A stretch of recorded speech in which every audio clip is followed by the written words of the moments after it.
Okay, so here we are at the, normally this is just a little meetup where we have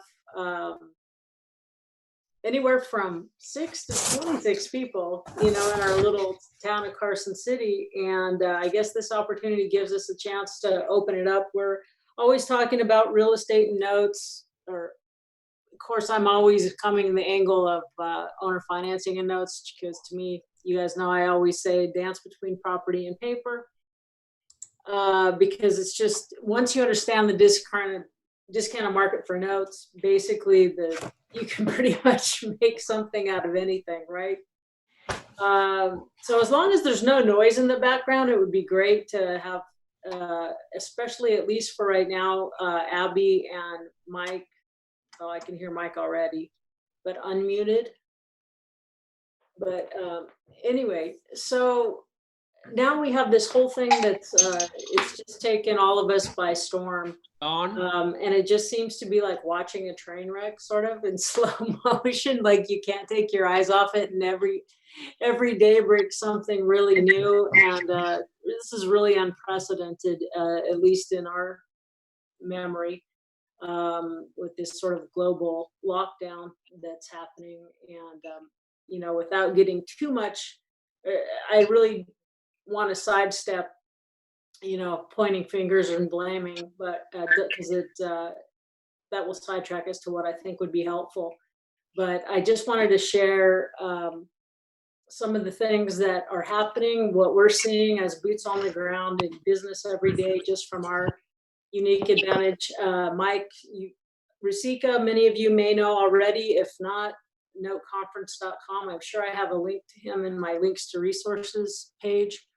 Very good, what do you call it? Every couple of weeks mastermind. It's amazing. The value is amazing. So I'm part of that group. Oh, and fast track. Doing non-performing seconds usually. And so he has his perspective buying institutional paper and what he's seeing. We got Abby, who's like a master broker type person, who is seeing front lines, what's happening in the market. So I want to get their opinions, and then also some locals. That's why I think the more of us that share what's going on, the better.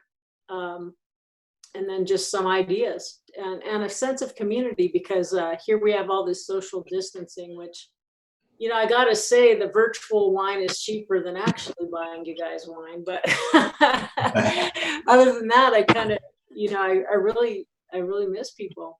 So I think it's important to keep a sense of community, and also just to keep our wits about us and to stay grounded as possible. So that's my hope for today. So does this feel like this? I had my son create this one from the mobile home project I did in Carson City. The guy that was helping me with these old trailers that we brought into the park, he's like, can't I just burn them down instead? So, but anyway, some people's lives, and not to make light of it, some people are really, really stressed. And especially if you, I don't know, growing up Mormon, it was in our DNA to be prepared. So,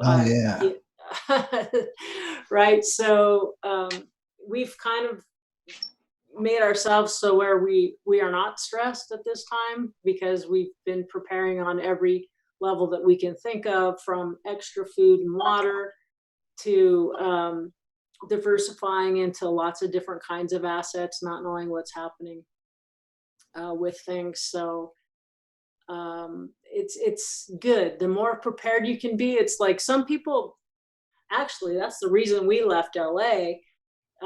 Basically, we just got the hit, time to come get out of LA, and we moved to Carson City. Once we got the hit, we sold the house, we sold the cabin, and we were moved into a house we leased sight unseen in 2.5 months, like an entire household, like 20 years of history. And we were like, we're out. And we've just been like enjoying our life here, but once we got out of the high density population, we felt so much more relaxed. And once we prepared, to me, the whole thing is to do what you're guided to do. If you get a hit that you're supposed to do something, do it, and then forget about it and live happy and don't. I don't like the doom and gloom things, and I think there's a lot of fear and stress uh, in the global consciousness right now, and rightly so. But I think the more we can do what we're guided to do, and then spend our creative energy visualizing what we want to create, and not getting wrapped up and lost in a cycle of fear. Okay, so anyway, I forgot where I was going, but the main thing is do what you're guided to do, and then spend your creative energy in a positive way, because the more that we focus on those things, the better. So let's just get let's just get down to a couple things. All right, don't read this yet. We'll get to it. I just had to cut and paste an email that Megan Lopresti, my local real estate agent, uh, favorite, she's just an awesome real estate agent here in town, and she gave me a little bit of a local pulse. But first of all, since let's Mike, you and I talked a little bit earlier today. Would you give us just a little vignette into your world and what you see happening? Yeah. First of all, I want to appreciate you getting me on the call. I'm very interested in trying to work together with some communities, yours included, put as many hits together as possible to really at this time. This is a very interesting time in our lives, and we can take this material both ways. We can freak the F out, Right. or we can say, wait a minute now.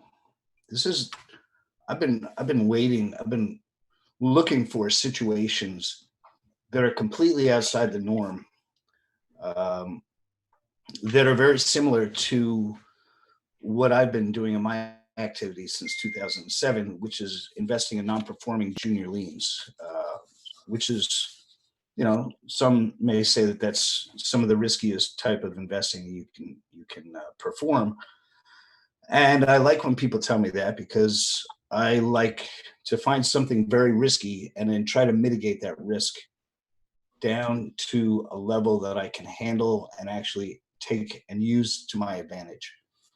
So, like I said, you can take this both ways. Everybody's making a right now. Everybody's buying toilet paper. Everybody's doing these things that are just so, like, mainstream. And we can as investors that have gone through 2007 2008 period, we can say, whoa, this is very similar. Where are the similarities? When 2008 hit, I was very unprepared. I was out on a limb with, I had 3 rehabs going on. One of them turned into an accidental rental, and the other 2 I managed to get rid of. But I was out there, and I was very vulnerable. I had nothing, I had no capital. So I learned from that experience. And if you didn't learn from that experience, at least now coming into this experience, you can say, well, I'm never going to come into this experience again out in the breeze the way I was back in 2007 and 8. So that's a very similar thing. And I did write down some key points here that I did want to touch on. And I believe, Dawn, that we as investors need to really look at this with a level head and with the most amount of calmness as possible. I mean, the first week I couldn't get my head out of the news. So all this in mind, as far as what you're talking about, Dawn, using the creativity that we were all born with, to get ourselves to recognize opportunity when everyone else is in panic mode, in fear, in not feeling prepared. all of those negative emotions do not allow you to look for opportunity, that we as note investors are opportunists. The opportunities that I'm looking for right now are, how can I help the most people right now? I just had a conference with my wife. We're going to get in touch with our borrowers. We're going to get in touch with our tenants, all the people that are, all of my cash flows that are going to wither and die, and just let them know that we're there for them. And we are not tenant landlord relationship right now. We're humans. And we're going to get that word out tomorrow. We've already started to think about how we're going to draft the letters, and then obviously open up our phone lines to help them with any problems outside of them not paying the rent or the mortgage payments. So there's that. Then the next thing, Abby and I had a nice chat today, and brainstorming with the right people on the next moves, where everybody is zigging, we want to zag. Right. Everybody is just looking for survival, and we're looking for, how can we help the most people, through our borrowers, through our tenants, through our students, through our network, through our community. Right now, you've got 60 people on this call that we're all in the same boat. And so, working on our mindset, there's a huge opportunity right now with all this free time, I guess, to start studying different authors on people that can really get us further along. And I'd be happy to share with you a few of the authors that I enjoy. One of them with the mindset of Dr. Joe Dispenza. Yeah, that has been great. Good. He has a lot of things that he's done. Joe Dispenza. Who else? Yeah, Joe Dispenza. Right now, Amy turned me on. I don't know if Amy's on the call. Amy turned me on to a book called Being a Badass at Making Money. It's never so relevant as today's environment.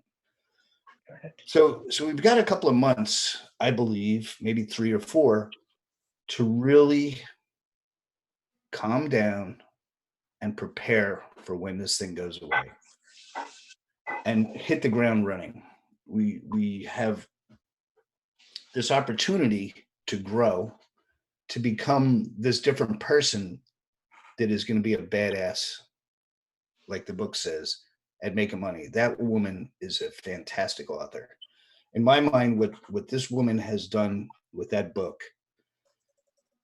is compiled all of the best authors out there, Tony Robbins and Bob Proctor and Dispenza, and I know that she has studied them all because I can hear bits and pieces of each one of them. Mm-hmm. And if you don't have 5 years to put into your education, this little green book rocks. And I just bought a copy for my kids,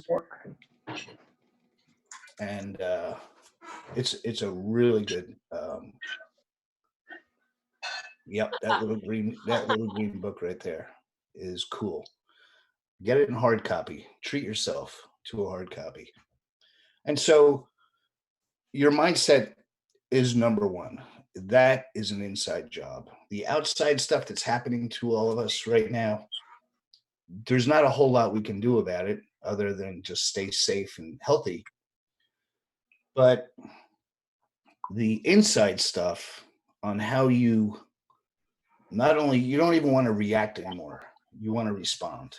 And as we respond in a slow and calm way, you will see opportunity. Yeah, definitely. I think and anybody that wants to, please jump in here with, sorry, I'm closing all these Thanks. Uh, is that when we're in fear, when we're in survival mode, we do not have access to our logical thinking minds and to our spiritual guidance, our intuition, whatever Mhm. you want to call it. And so I think the most important thing, not that you can help it, I mean, there's been more than one time in my life that I've had stretches where I am flipping just having anxiety, panic attacks, spending 2 hours in the night trying to talk myself off the ledge, and I don't sometimes not even know why. Just like there's a lot of change going on, and so sometimes, I mean, it's not like you gotta pretend like you're not fearful, but, you know, every little stretch we make to gain tools and get the support that we need to get out of the fear is going to pay big dividends. When we're afraid, uh, then I don't know what's going on. Seems so Orwellian, 1984ish. If you just think at the absolute, I don't know. It's a very very strange time, and either if regardless of what the impetus is, whether it's malevolent, sort of oppressive, globalist sort of thing, or whether it's a good thing meant to liberate the planet, let's say, still, it's pretty draconian what's going on. It's shocking.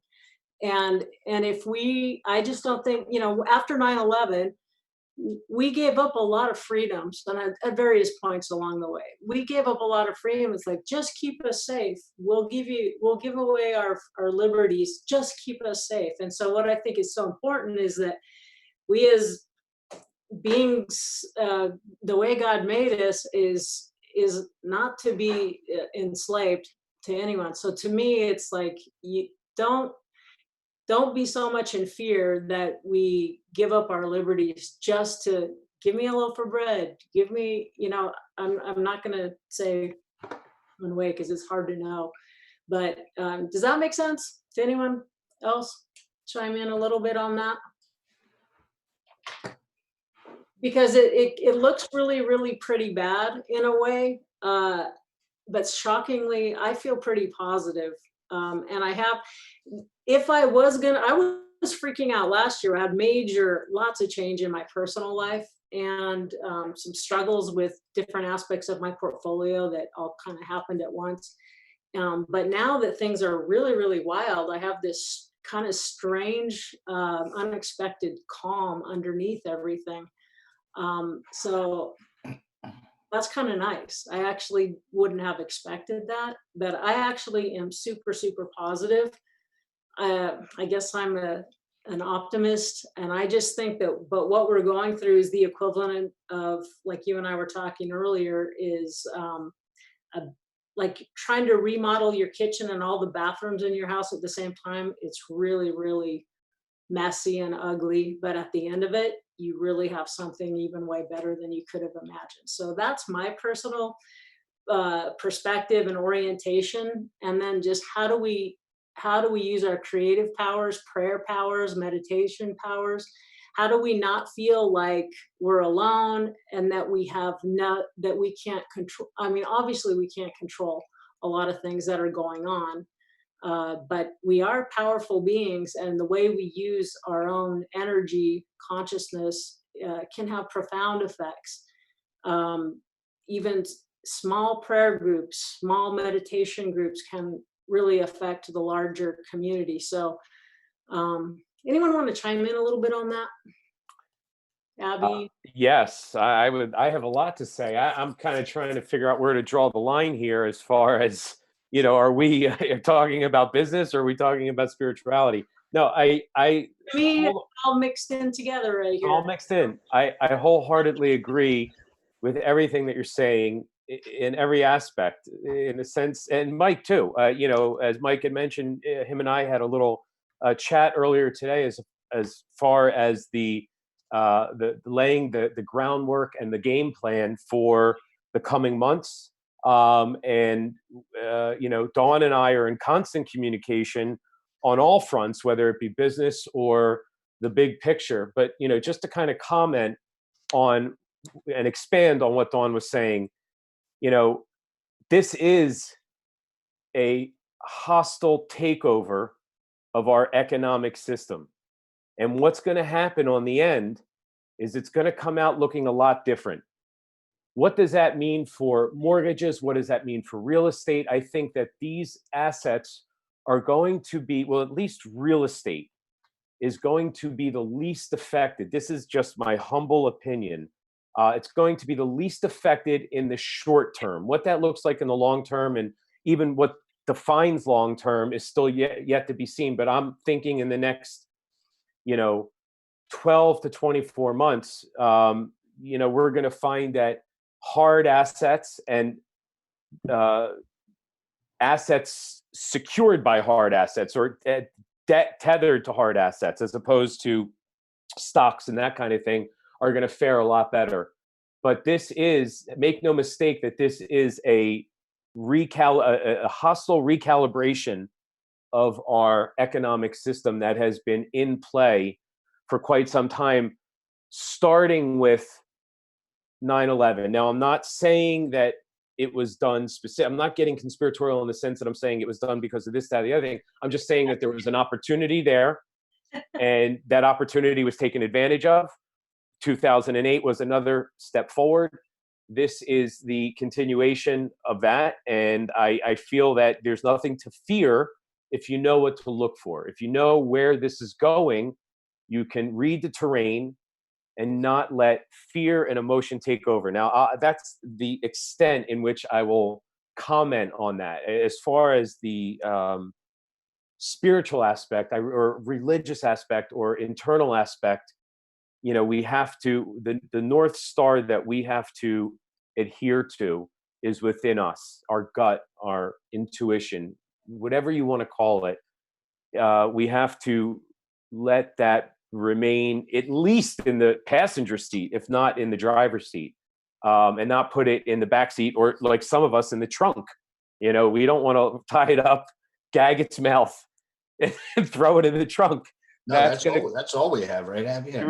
Yeah. Yeah, Dawn and I were talking about that today, where we're hunter-gatherers again. And That's right. We're back to using our primitive intuition and senses that we've long lost. And I feel that by paying attention, like you're saying, we'll come out of this thing. Yeah. And we'll come out stronger and better. There's a lot of people in this country that have never suffered, and I don't know what that's going to look like. Not saying that I've done a lot of super suffering myself, but this is an interesting time, and we can really pay attention as a community for observations that we can make and share with each other.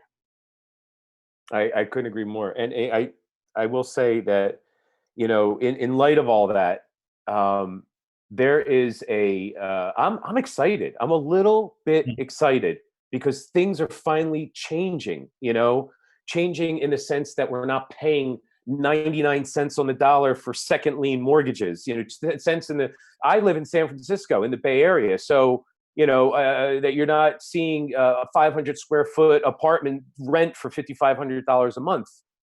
Things are changing. And just like, I love your analogy, Dawn, and what you had mentioned about doing all the bathrooms and the kitchen at once. When you tidy up and you finish the project and you see you're going to have this, almost sparkly clean space that you're going to be able to operate in, and it's going to be much better than before. But there is some either pain or the illusion of pain on the horizon. Thank you very much. I mean, really well said. To the point of that, we're all thrown out of our routines, and just to punctuate that, Mike,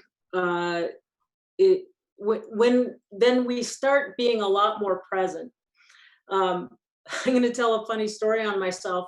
Is that I early on when we moved to Carson City, we're like, oh, Nevada, we're gonna buy some guns. It's part of our whole prepper thing anyway. And bought this tiny, tiny, cute little 22, and we took it to a Utah family reunion, and I forgot that it was in my purse. I had taken it apart in pieces, but I forgot that it was in my purse. And so 3 weeks later, we go to try to get Reno International Airport, try to go through TSA, and I'm like, the hood? And so I got arrested. And I got thrown in the Washoe County Jail, and like I have like they look at me, they go, "You have no record of anything," and so here I am going. I'm going into and it was a very harsh place. But the thing that was interesting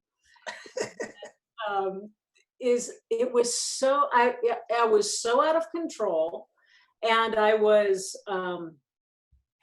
didn't know what to expect. And I mean, they even took your sweater, so you couldn't even stay warm. I was freaking freezing but oddly, I was so supremely centered and grounded because all I had was there's no routine for me to fall back on. All I had is the present moment. And there's even when things seem bad, there's some sort of magic that is just being present with what is, and then responding from, working together, supporting each other, supporting ourselves, and just responding with inspired action, and just paying attention. And yeah, I kind of broke down the day after. I finally got out at 10 o'clock at night. But I think it's a time like that where we're not in control of a lot of things. We're all thrown out of our regular knowing what to expect. Everything is out, but in a way, if you let it, it can be extremely grounding just to get back to basics. Like, just like, what does it take to keep myself centered? So like, it's really so simple. You try to get good sleep. You eat good food, drink a lot of water, get your exercise, do your meditations, connect with loved ones, be of service. I don't know. Any other thoughts to that? Yeah, pay attention to who you hang with. Yeah. I mean, literally, pay attention to who you hang with, who you're even conversing about the situations. I got wrangled by my neighbor a little bit this morning, and I'm like, whoa, like, like I'm really cautious about what I let into my brain, as far as watching TV, and I got sideswiped, and I got sucked into the news and a little bit of arguing on Facebook, and I'm like, I gotta shut this down. And I nipped it in the bud. So you really have to watch who you hang with, who you're getting your information from. Exactly. And like Abby and I and Dawn, we all talked on the phone today, and it's like, we need to keep talking. Yeah. And we need to keep saying, what is the mainstream doing? And how can we avoid what they're doing and really help a lot of people out? Yes. We've got a lot of people that are going to be really messed up, and this is our chance to shine. I agree. I also, if I may add to everyone, I see that there's 67 folks on this call. We all need to take a couple steps back and go on a media diet. It's just not helpful. I mean, the headline shock is going to wear off, and we are going to, get back to what's important. I will say this. I want to say this too. I said it to my wife, Molly, who's also my business partner. It's almost as if we're being brought back into balance, whether by force. Here we are. Molly also has a W-2 job. She works in ad tech in San Francisco. So she's running around constantly. She's on the go. We're two passing ships kind of during the week. I mean, we spend our entire weekends together, and, here she is now, working from home. We're closer to each other. we're going on walks with the dogs, and we're bringing ourselves back into balance. We're eating healthier because we're in control of the food that goes in our body, as opposed to eating out all the time. I feel like we're being brought back into balance. So there's many silver linings. I feel like we're going to keep hearing, well, this is the silver lining. This is the silver lining. I mean, there's many of them and more to come. And I really want to just kind of add that as well. Yeah, thank you for that. In a way, as crazy as this all seems, to me, this could be a dress rehearsal for a series of things over the next decade that could be a lot for us to handle um, individually and collectively. So we really need to readjust, and this is sort of a time to do that. Just like you kind of got oh, we're going to run out of toilet paper, so Yeah, everyone, instead of, I mean, that's scary enough for people, so you can't find toilet paper. Even to this day, I had to order some from Amazon. it's crazy. We have our Airbnb rentals, so we go through it faster than, Yeah, it's crazy. but I don't know. I think it's just a good time, because then those people also at the same time, well, maybe I'll get a little extra food and water. Well, that's good, because then a little bit later, now everything starts to be on lockdown. Don't leave your house in some areas of the country. So I think all things considered, I don't know. There's no way around. This is an absolutely really Tragic. intense time, but Yeah. it's just try to go. Let's take it for what it's worth, and I just feel like I don't know. I guess whatever you expect, whether you're a pessimist or an optimist, you're probably right. Yeah. That's we tend to attract things. But anyway, I just have a feeling that we're all going to be okay. That it won't be necessarily easy. But I do have like that. I guess in the Bible they say the peace that passeth all understanding, or just sort of, I don't know, just this quietness that's underlying the craziness, because, Abby, of the things that you're saying. And Mike, to your point, is super important to Yeah. gotta kind of you gotta kind of keep in touch a little bit, but usually anything you need to know, you're gonna know.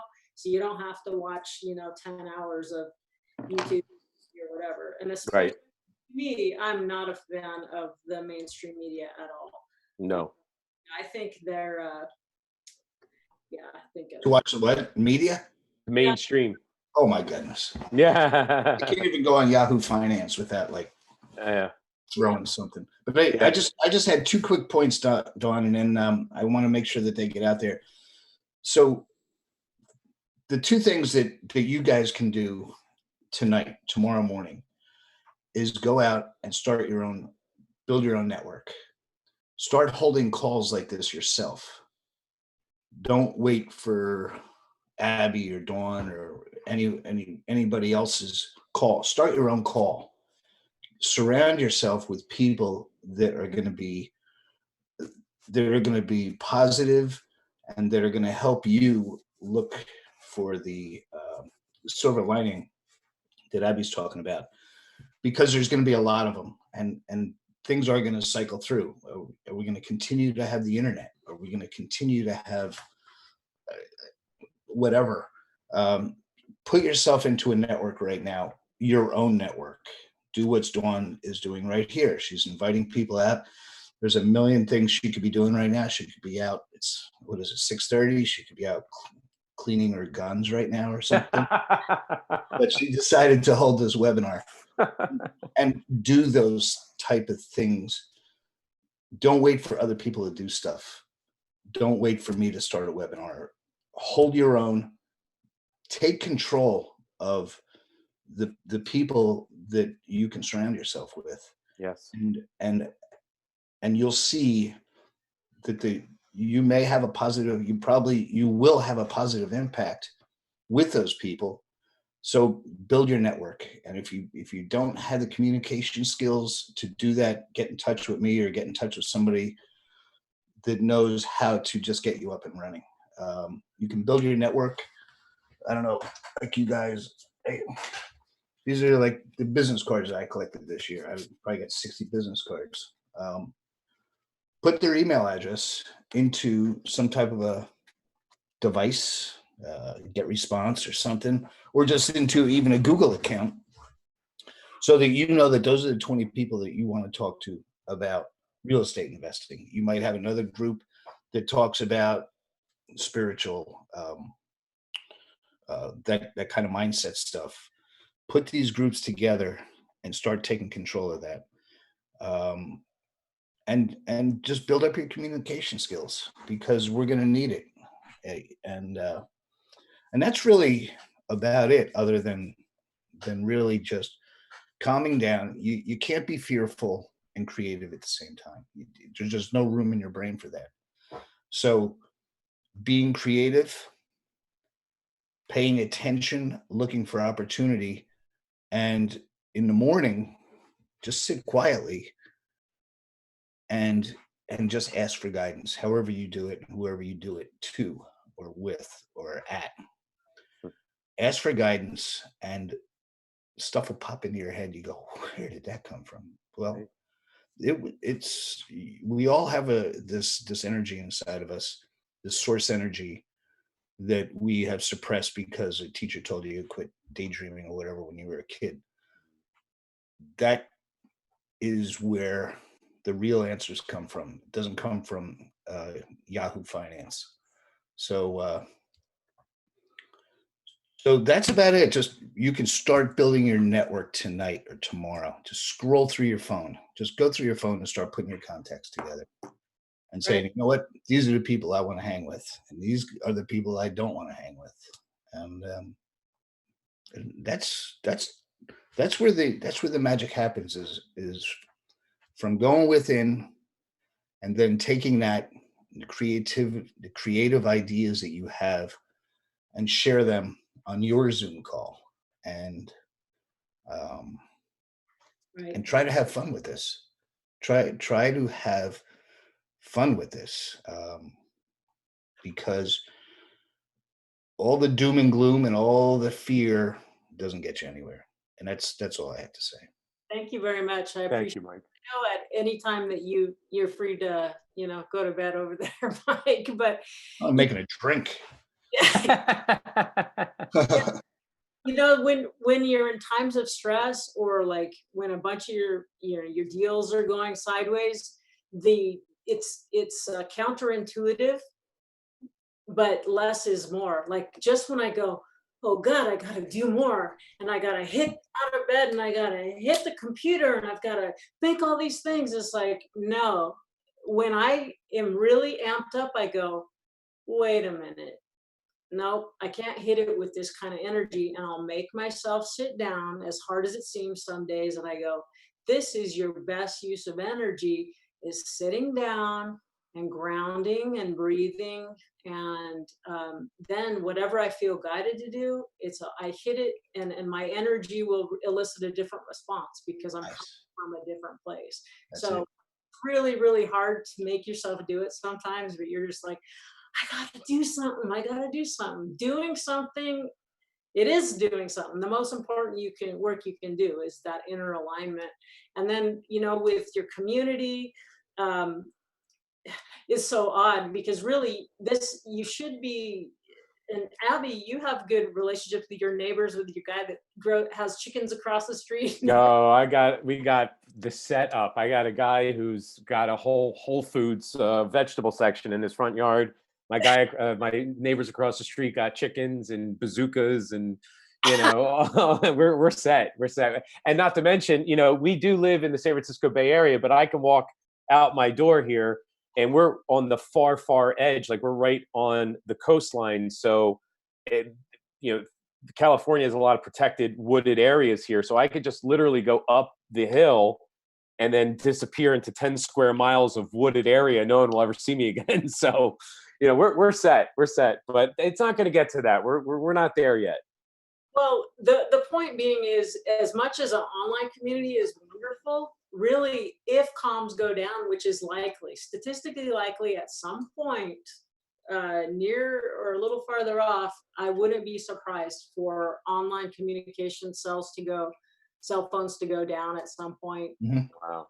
And so just temporarily though. I don't think it would be super drawn out. But at those times, you're like, what you got is the people in your house and your neighbors. So like when we first moved here 6 years ago, we were the new kids on the block, and we started block parties. Every year we would make a block party happen because we wanted to know our neighbors by the time something like this happened. The funny thing is now social distancing, no one wants you to knock on their door. But that's gonna end at some point. So when that does, just if you haven't already, your neighbors are the ones it's really nice to have people on your street that have your back, and that That's you right. trade and trust and all of that. So anyhow, did Dave Kurtzman make it on? Thank you so much. I don't know if this is helpful. I mean, note investing and all that. I do want to touch. Yeah. I'm here. Hey, so Dave, yeah, you've been listening for a bit. What do you think? I want to hear from you. Our tiny little perspective of our little resort town, I'm not sure we're reflective of the real world here, because we have exactly one industry, and it's called tourism. And I would venture a guess that 75-80% of the population is in the tourist industry somehow. And I think April 1st is going to be a very interesting day, Right. because that's when the rents are due. And I know I got approached by, I sold an apartment building a year ago and carried the note, and I already got approached by the owner, and I agreed to move 2 months' payments to the tail end of the note, acting proactively. Right. But there have been a few rumors around that tenants, because we have a very transient population, and generally if you get a judgment against somebody, you're never going to collect it, because they're going to leave. And there's already rumors going around saying, just stick it out, they can't evict you. And I don't know if you can even legally start an eviction process right now. No. You can't even file the papers because the courts are closed. That's right. So yeah, The attorneys- so somebody can live there probably for the next 30 to 60 days before they even start an eviction. Yeah. So that's the nature of a few of our characters in town. But all in all, I think people are going to try to make it. Rents are going to be reduced, tacked on to the next 12 months, whatever combination you could work.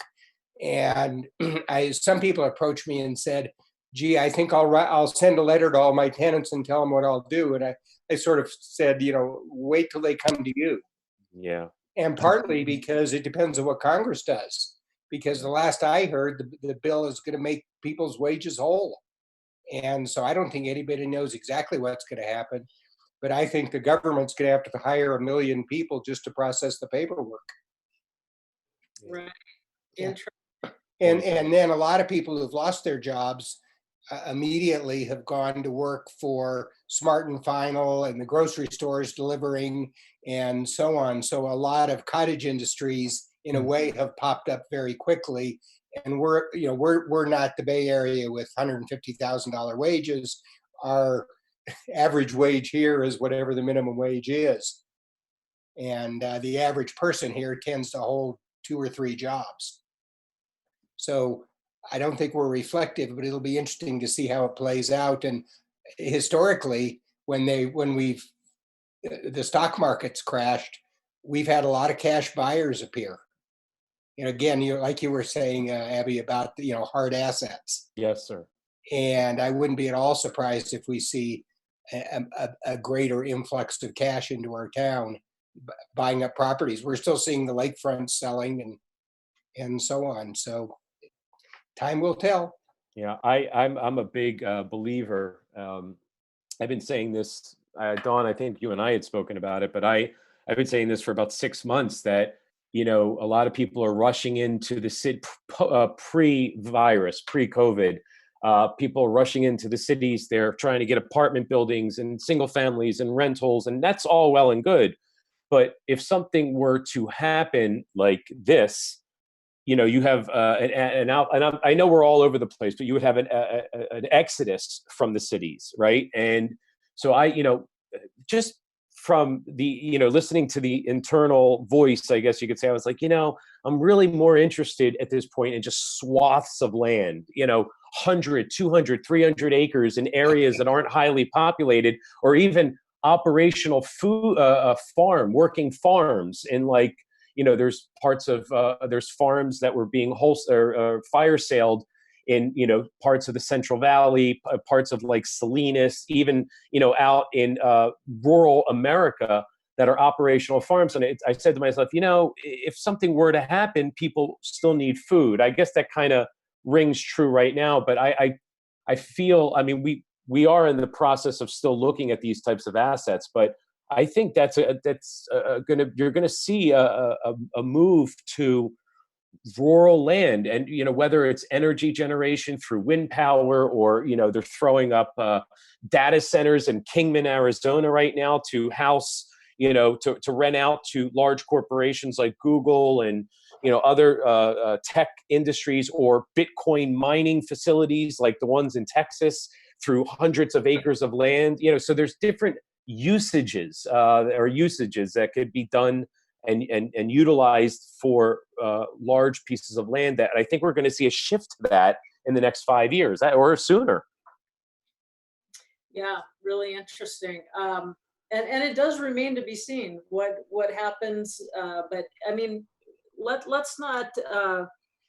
I think, like, going back to your point, Abby, that you made earlier, it's like you kind of feel like it's forcing us to go back to the basics and back to the simple things that actually make us happy as human.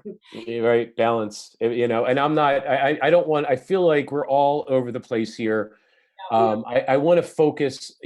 I say I mean, I would imagine that the folks on the call want to focus on what they have, or what we've been, the space in which we operate, which is the note buying space, the rental income space. We're not, not at Mad Max level 4 yet, so we want to keep it, honed in on how we help, what we do, what the strategy is here now, right? I would imagine.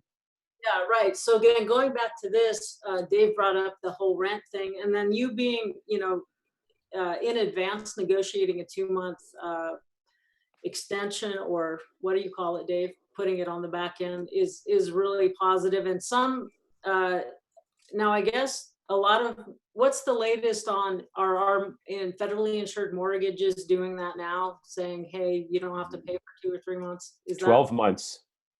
What? I heard 12 months. I just read an article or got some news that Fannie and Freddie you're talking about Fannie and Freddie, right? Yeah. 12 months.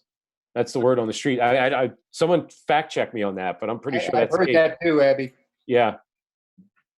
Okay, so then you've got your private, Not everyone's going to qualify for that. Yeah. Sorry? Not everyone will qualify for that, though. That makes sense. That makes sense. Yep, gotcha. It's going to be. I hope there's some sort of qualifying, but I had over the weekend, one of my borrowers, texted me, hey, the other mortgages say I don't have to pay. How about you don't make me pay? So it's like, I'm going to have to one by one going, well, show me where you lost your job and I'll work with you. But otherwise, and also it's kind of interesting. There is some, anyway, so let me just finish this. So rents could be interesting.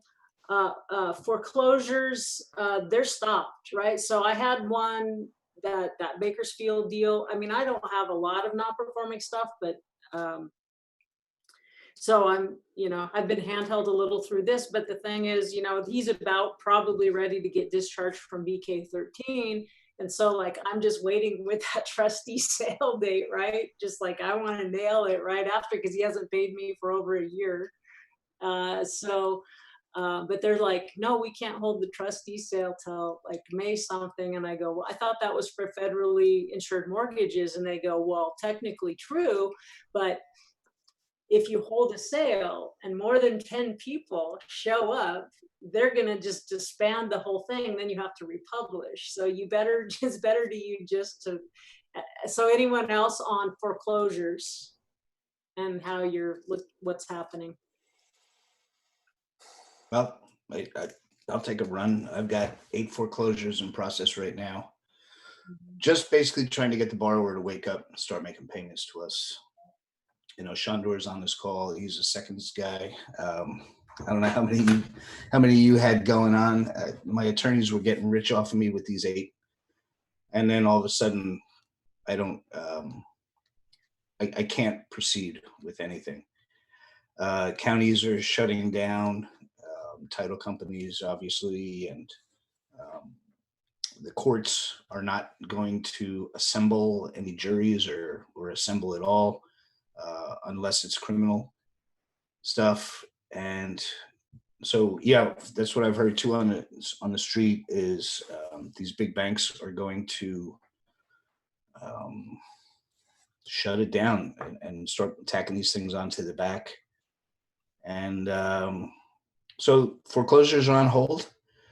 Like I said before, I am taking myself out of my regular business now, and I'm going to spend the next 2 or 3 months just creating a bunch of content and being ready for when these courts get fired back up, when these sheriff sales get fired back up, when Abby tells me that, hey, we're starting to buy those performing loans again. So now I have to go and get all of my non-performing loans reperforming again.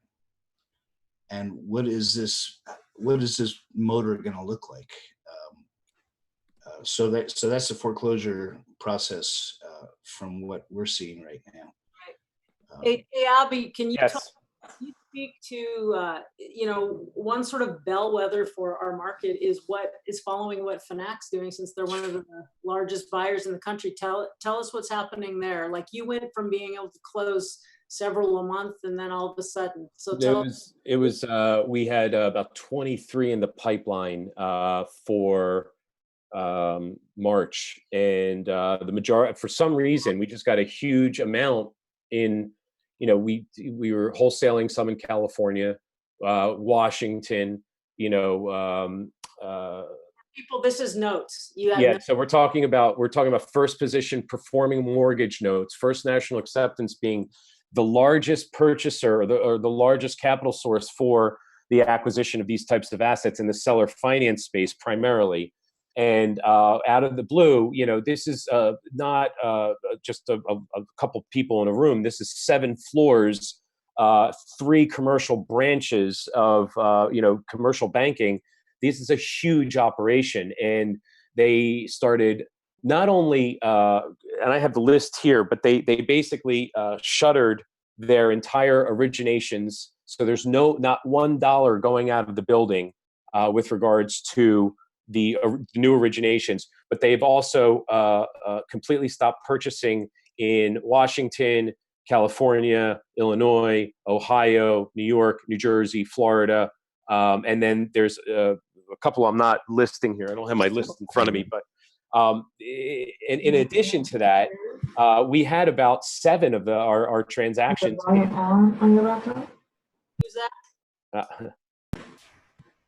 We had about 7 of the transactions in those states. So, we now, and some of these were just about to come across the finish line. And so we had to now backtrack, requote, start the process over with private investors, or if some of them we're purchasing ourselves, just like a carryover where we'll fund, especially in certain states that we weren't planning on doing that, fund the deal, put it in a holding pattern. But the thing is, at the prices that they were offering and the yield that they were offering, we're going to have very little takeout partners or exit strategy on something like that. So, we're very cautious. Do we let these die on the vine? Do we requote them in the middle of the process? So there's a lot of decisions that need to be made in something like that, which is in fact, happening right now. And some are, going with it, others are not. But I will tell you this, the sellers are not, in a normal situation, you would be a big shoulder for a lot of sellers to cry on. And I will say the one thing that we are obviously noticing is that the sellers are completely understanding of what's happening, because we are all affected by this. So that is what we're, just the tip of the iceberg, high level. That's kind of what we're seeing out there right now with regards to the seller finance, the seller carry space. Right. So that's a huge, there's huge opportunity in those states for local people to pick up those notes. I think David Kurtzman, you'd said in an email to me or text that, hey, we probably could, not only with properties, but with paper, right? Because you and I, Abby, or with Susan or whatever, have that one under contract in Fallon, and I'm willing to put up, part of it from my 401k, but I need a partner, and I actually don't know who's gonna partner with, like, so it's like something that would have easily been a slam dunk put together. Now I got to go, who's still buying? Who's still willing to I, go with me? I Deal, yeah, I want to add too. I see some folks are asking why these certain states, and I just want to follow up here. These are states that have been hit hard, right? So, from what I understand, California being one of the harder hit states, and you got to understand, First National purchases performing loans, so they're concerned that the COVID outbreak is going to affect borrowers' ability to pay the mortgages. So they're going to see they're going to buy notes and then see a truckload of first payment defaults. That's the last thing they want. Nevada is another state I forgot to mention, and Nevada is huge in tourism. So these are Nevada. I'm sorry. I live in California, but I'm from Philly, so I'm not from Nevada. No, I'm just playing. Yes, these are states that have been hit hard by the virus or are heavy in tourism. Right, and Las Vegas, 80% of the people are out of work. Wow. Because the casinos. Oh my God, I didn't even think of that. Yeah, geez. Mandatory 30 days, not a 1 or 2 weeks. Let's see how it goes. 30 days, and then they're going to come around and start, fining you and harassing you if you don't. So, anyway, it's very so here's some opportunity too. But it's very interesting. Like, if they're doing that, yeah, whatever they're doing, I might not do exactly the same, but it makes me pause because they have years and so many data points to validate why they make their decisions for underwriting risk. So just, that is. So a quick aside to that, Abby, you can see why I like to buy non-performing notes, because when you're buying performing notes, you're buying them at the top. You're paying the most that loan will ever be worth. And if you buy non-performing, you're buying them at the cheapest that they'll ever be if you negotiate it correctly, and they can only get better. These performing loans that people buy can only get worse. And right. I've been thinking about that a lot recently too, because I sold a pretty big deal to those guys. Mm-hmm. And I'm like, I wonder if those guys are going to pay next month. And it's one thing if you buy a non-performer expecting it, you price it in. It's another if you bought a performing and at a low yield and then it goes non-performing, it's not nearly as fun. Yeah. Yeah. No, I always say, if you want to get into the non-performing note business, just buy some performers. And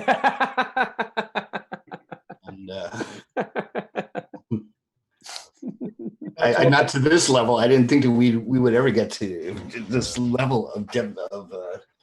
And I saw someone post. They said they were wondering if they think that this is worse than 2008, and so far, I think so. Absolutely, and I think that this is just the tip of the iceberg. Dave said it best. April 1st is going to be a very interesting day for our industry. It's going to be the litmus test, or at least the beginnings of. I would just expect no payment, and yeah. Mm-hmm. And that's why I'm reaching out to my borrowers and my people, because if I'm not going to have to pay my mortgages, I've got 4 doors that I rent, and I don't expect. I literally am looking at the worst case scenario, whether maybe one of them might kick in a half a month's rent or something like that. I will ask them to say, listen, I understand, we get it, do what you can do the best you can, and we'll get through this thing together. Okay, very cool. Is there anyone else from on the call that wants to just give a pulse on their part of the market and the niche that they're doing? If Sandor's on here, let's get him on real quick. I don't, not too long, just like another 5 minutes, and then I want to just go, here's a couple of things that I'm thinking about what I'm doing, and then I want to just end up with just that little flexible home economy that I created that could come in useful, that I'll just introduce and then put it up somewhere for kicks and giggles later. But things that can temporarily help us get through when we don't have the normal cash economy going on. So is anyone else on the call that is in the thick of business, whether it's properties, rentals, or notes, that wants to just say something here? Yeah, I want to say something. I'm a mortgage originator with 71 conventional mortgages, and already we are seeing, very strict guidelines coming down. You touched on the income side. We are doing 48 hours income verification prior to closing. We have to physically either talk on the phone or go meet the employer. Wow. It is the strictest I've ever seen. If you don't have a job, you're pretty much screwed. If your credit is below 630, you're pretty much screwed. All non-QM loans are done right now. Yep. All lenders are done with those. I think looking at the owner finance sector is going to be a huge place to park some money. There's going to be people that have jobs, but they're not high paying, but their credit is okay. There's going to be those people in the middle that you're going to be able to trust that want to get into a property. Maybe they own something in the past and they know they don't want to rent. And I think there's going to be a big opportunity there. Sam, are you in Reno? Yeah, I'm in Truckee, but I do a lot of business in Reno. Oh, so you and I have talked. Yeah. You have a Homevestors too franchise, don't you? Yeah. Okay, so but you're also thick in the. I'd forgotten that piece. Thank you for that. Yeah, that's really interesting. So yeah, one of the things that I'm doing is like, hey, get the word out when deals are falling apart. If it's the lender pulling out, like let's Yeah. whether I come in as a principal or not, I often consult with people helping them keep something together.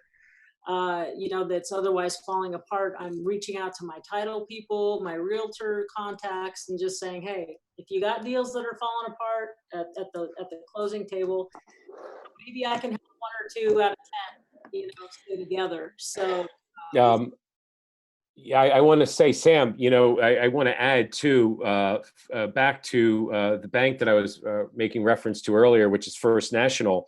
They are in the business of non-conforming originations, and that what you had just said was being echoed by them, that they are watching their competition come apart at the seams right now. Non-QM is dead. No income, no asset loans are dead overnight. Everyone, any note that is being purchased through First National, or anyone for that matter, requires a borrower interview. Before it was just some required a borrower interview, but I've never heard of having to physically go out and see the borrower personally. That is insane. Yeah. Yeah. I Wow. mean, a lot of these employees, like at restaurants and stuff, where they relied on tips. That's right. As half their wages, and restaurants are only doing deliveries. Mm-hmm. I mean, we're having to go out and verify that. Be like, well, right. income just got cut in half. Yeah, that is unfortunate. Mm-hmm. But yeah, the trickle down is just amazing. Yep. Just by me stopping my foreclosures, my attorneys don't get paid. They are choked up because the courts aren't open, because they're not open, and so the trickle down goes all the way down to it's. Yeah. I want to just, I'm reading the comments here just to clarify. I know seems to be a little bit of confusion around QM, qualified mortgage, as Chi was explaining, is basically a mortgage that doesn't meet the Fannie Mae or Freddie Mac requirements for whatever reason. So you know, whether it be credit score or income verification, that qualified mortgage gets kicked out and then offloaded to a non-QM or non-qualified mortgage loan acquisition outlet. So that's the definition there. And someone else had asked here if the VA has suspended payments. I'm not really sure, Chuck. Has anyone heard anything about that? I have not. I think it's a little too early for that. Yeah, yeah. I didn't mean to interrupt. Please continue. I mean, I think that Fannie and Freddie are trying to mitigate this as much as possible. Yesterday, they okayed exterior appraisals and desktop appraisals for a lot of transactions. I think they realize what the trickle-down effect is. That is helping a lot of transactions get completed. So you have to give them kind of some respect for doing that. I'm not sure if they're doing those on minimum down loans, but I think 5% and above, they are definitely doing those on. Yeah. I think that's a cost loan by loan basis. Right. Even if you don't have an appraisal waiver, or even if it doesn't qualify for an appraisal waiver, it's getting them now. So. Wow. If you guys don't mind, I also want to comment on some other, you just kind of reminded me when you were talking about a couple comments you had just mentioned, the issues that Mike and I were actually, and Dawn and I were discussing earlier, but Mike and I specifically earlier today, where, we're receiving, I'm sure a lot of you, I know Shandor does business with these folks, but Pro Title USA is a title company that we use, or title service that we use. And they're sending us, and they may be sending a lot of you folks listening, daily updates on closures in counties. If I'm not mistaken, the entire state of Virginia, the recorder's offices are closed. A good portion of Georgia, if not the entire state, the recorder's offices are closed. But they still have, some of these counties still have e-filing. So even if you get a note deal across the finish line and you overcome the hurdle of making sure the appraiser gets out to the property and making sure the title companies are open and they can service your request to do a lender's endorsement or disbursement of funds, the question becomes, well, what the heck happens if you get to a recorder's and they don't have e-filing? I mean, you can't even transfer ownership from one party to another. So these are the unprecedented things that we're seeing in the market. And unfortunately, I'm pointing out an issue with no real solution other than keeping your fingers crossed and hoping that they have e-file. So it's definitely something, if you guys are thinking about, or guys and gals are thinking about purchasing or your notes, or you're in the middle of a transaction, whether it be real estate or loan acquisition or mortgage assignment or whatever it is, you want to definitely make sure that the county that you're operating within has some sort of e-file that you can get that across the finish line, so you don't waste all your time and burn all your calories on something that cannot be consummated. Good point. Any title officer should have an updated list of every county. There you go.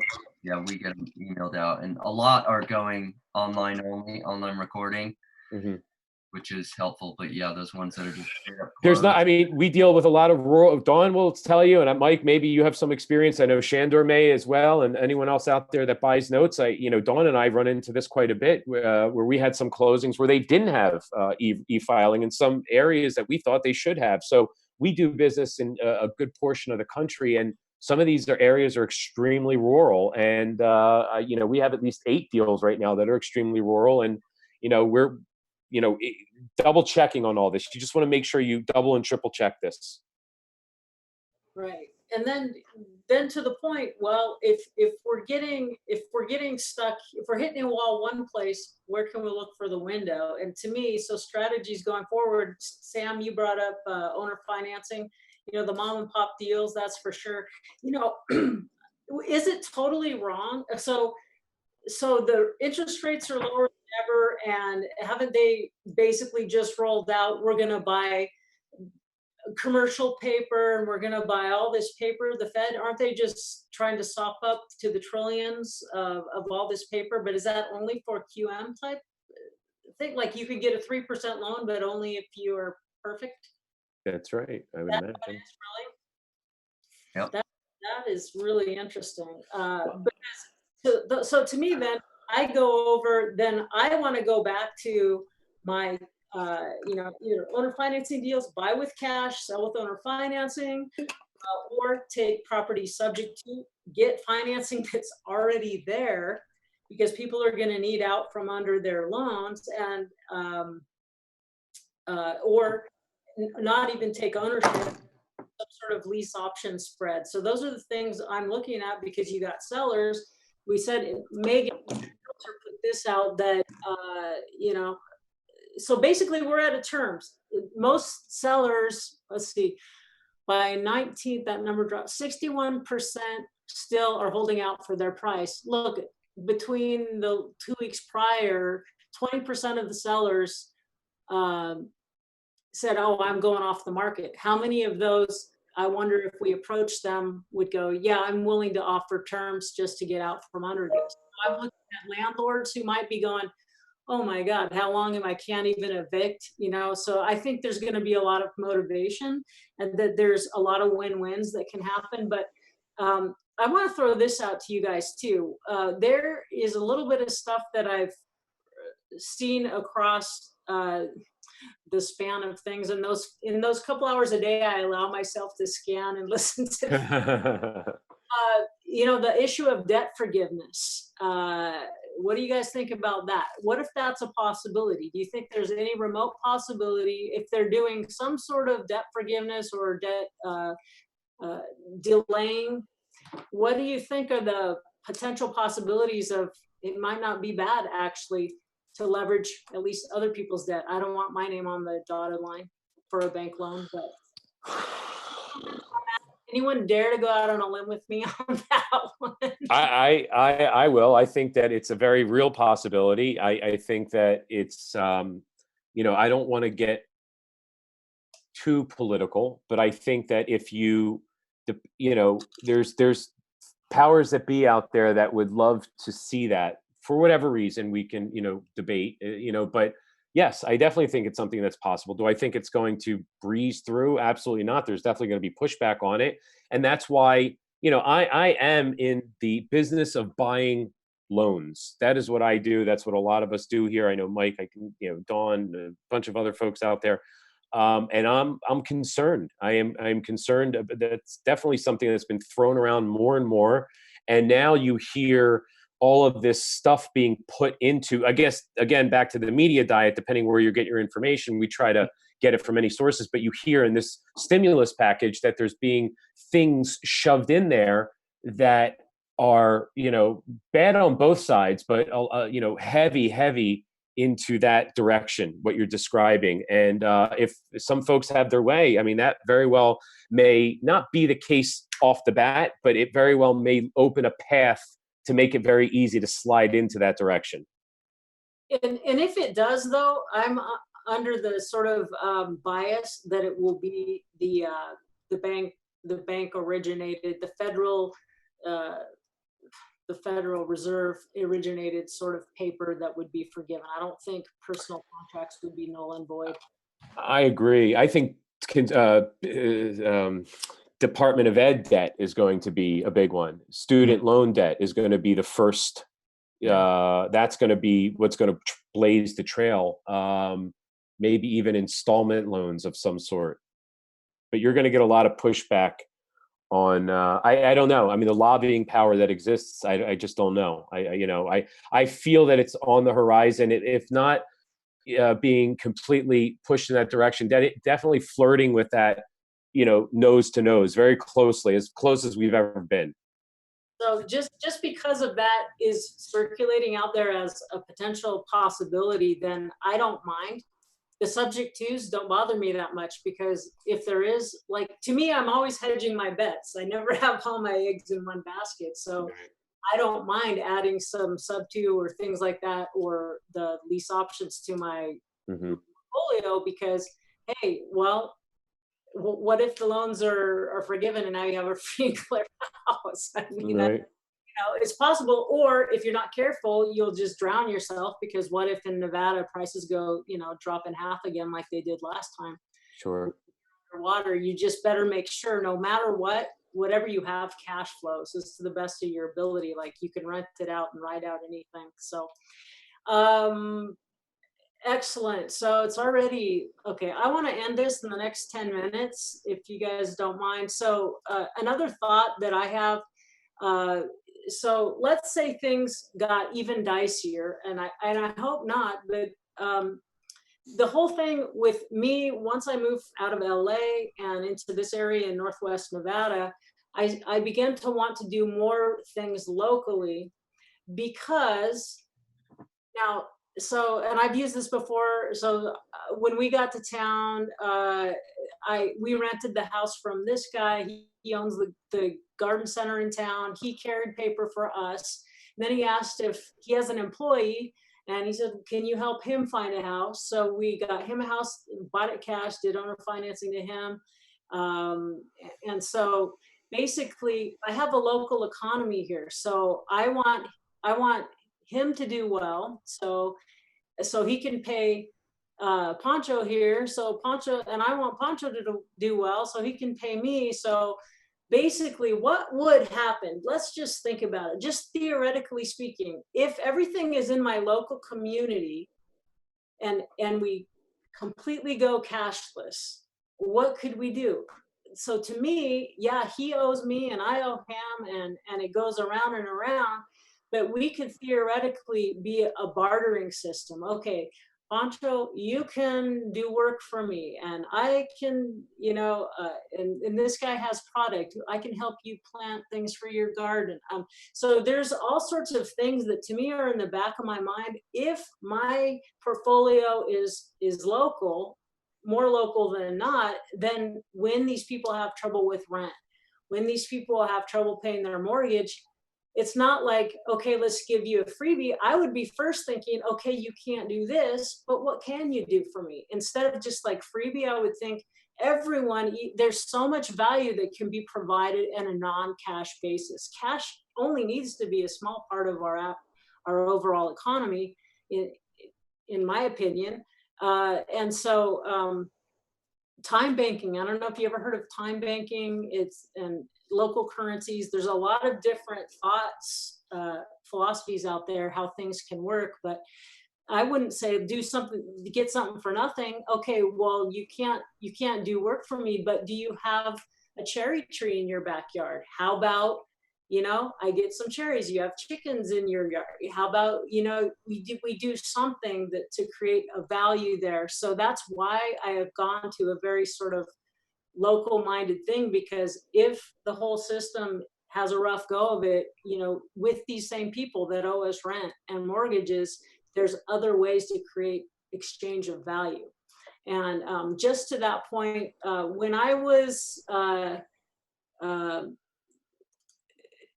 so basically clear boundaries. We're nurturing and being compassionate with each other, but you need to have clear boundaries as well.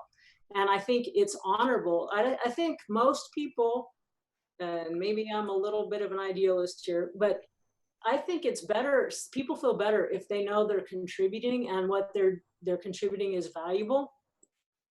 So I think that's a good thing. So I don't know if you can see this, but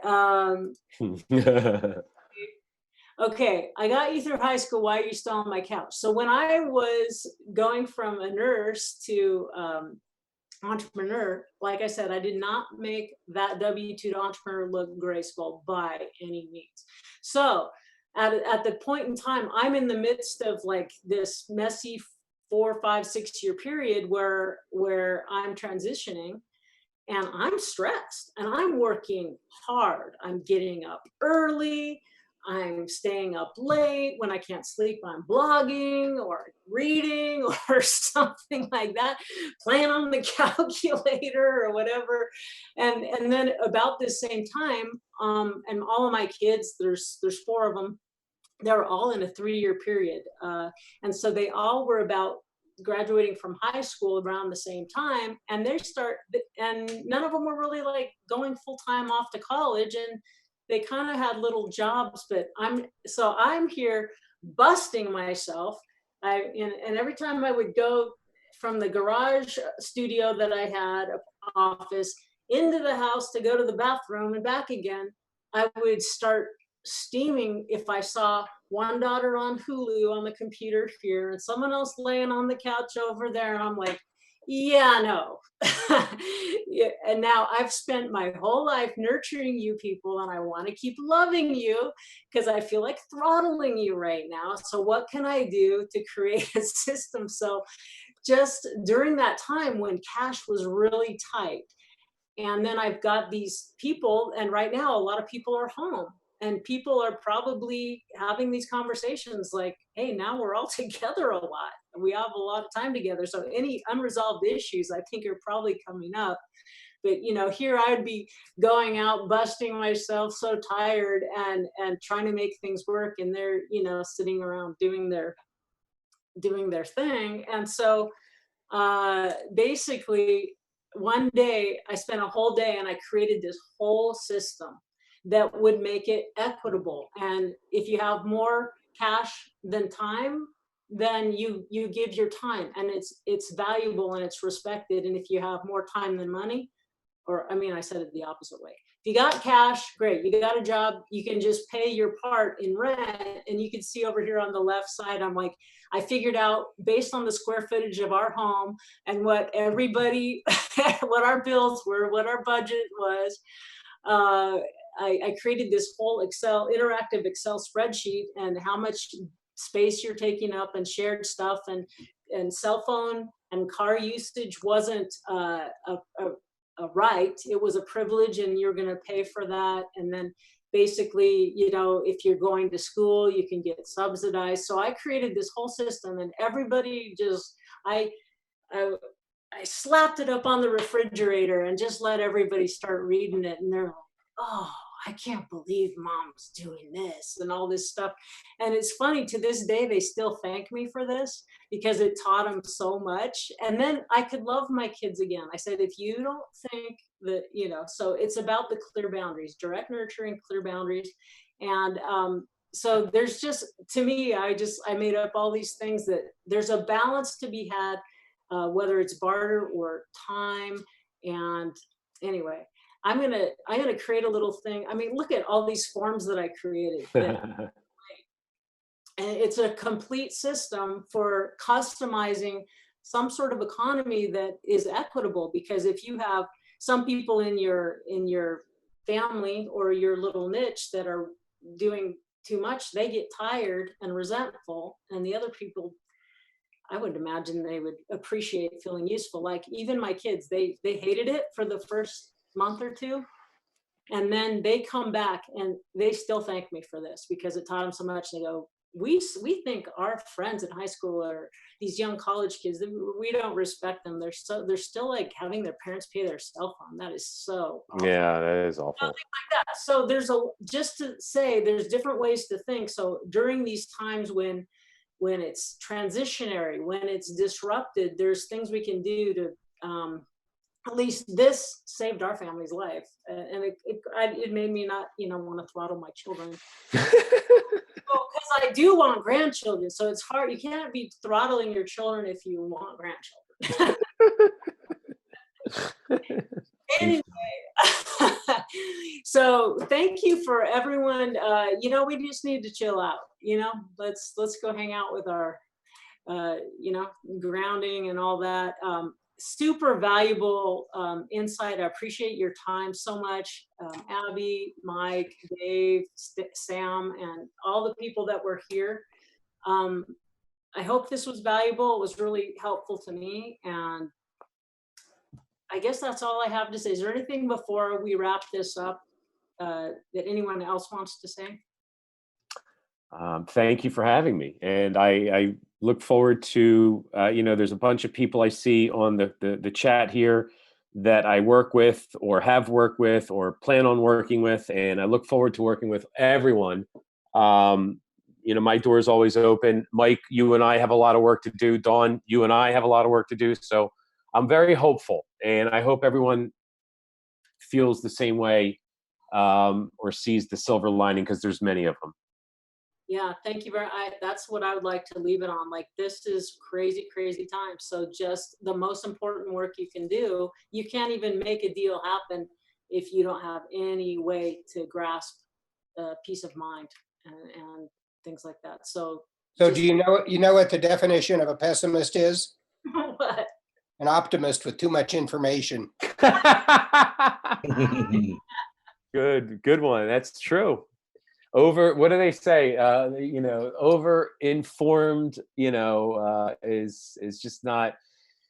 You can be sometimes too much information paralyzes you. That's the best way I can describe it. Yeah, whenever you would feel like the world's falling apart, just watch the musical Annie. The sun will come up tomorrow. Yeah, the one with Carol Burnett. Well, that is a great note to leave it on. Speaking of no business, thank you very much for that. And we'll just be in touch as we can and as we're inspired. So thanks again. I love you all and appreciate this community so very much. Thank you, guys. Yep. Everybody stay safe out there. Yes, Mike. You too, bud. Cheers. Thanks, Cheers. everyone. Bye bye, everybody. Bye.